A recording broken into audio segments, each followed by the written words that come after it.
మొన్న ఆ మధ్య అల్లు అర్జున్కి సంబంధించి పేరు చేసి హడావుడి చేశారు. బట్ ఎక్కడ బజ్ రాలా, ఆల్మోస్ట్ అది తేలిపోయింది. ఎందుకు? అల్లు అర్జున్ భార్య స్నేహారెడ్డి తెలంగాణ పర్సన్. బట్ తెలంగాణలో బీఆర్ఎస్, బీజేపీ, కాంగ్రెస్ నువ్వా నేనన్నట్టు ఉన్నాయి. వేరే వాటికి స్కోప్ లేదు.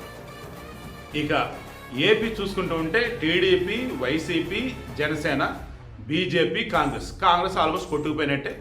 బీజేపీ అన్నప్పుడు ఒంటరిగా కష్టం, ఏదైనా టీడీపీ కానీ జనసేన కానీ లేదా వారు రెండు కలిసి ఉంటే బతికిద్ది. ఇక వైసీపీ అవునన్నా కదా రేపు 2029 ఎన్నికల తర్వాత కనపడదు, నో డౌట్ ఇందులో. ఇక జనసేన వచ్చేసి నెమ్మదిగా ఇప్పుడు సెకండ్ పొజిషన్లోకి ఆల్రెడీ వచ్చేసింది. ఫస్ట్ ప్లేస్ టీడీపీ ఉంది. అక్కడ ఏదైనా స్కోప్ ఉంది అనుకుంటే ఆల్రెడీ కాపు సామాజిక వర్గం నుంచి పవన్ కళ్యాణ్ ఉన్నాడు, అండ్ మెగా ఫ్యామిలీ నుంచి పవన్ కళ్యాణ్ అనే ఇలా చెప్తూ పోయినట్టయితే అక్కడ కూడా స్కోప్ లేదు. సో అల్లు అర్జున్కి సంబంధించి రాజకీయాలకు రాబోతున్న హడావుడు ఏదైతే చేశారో అదంతా హమ్మక్రా అన్నారు, అయిపోయింది.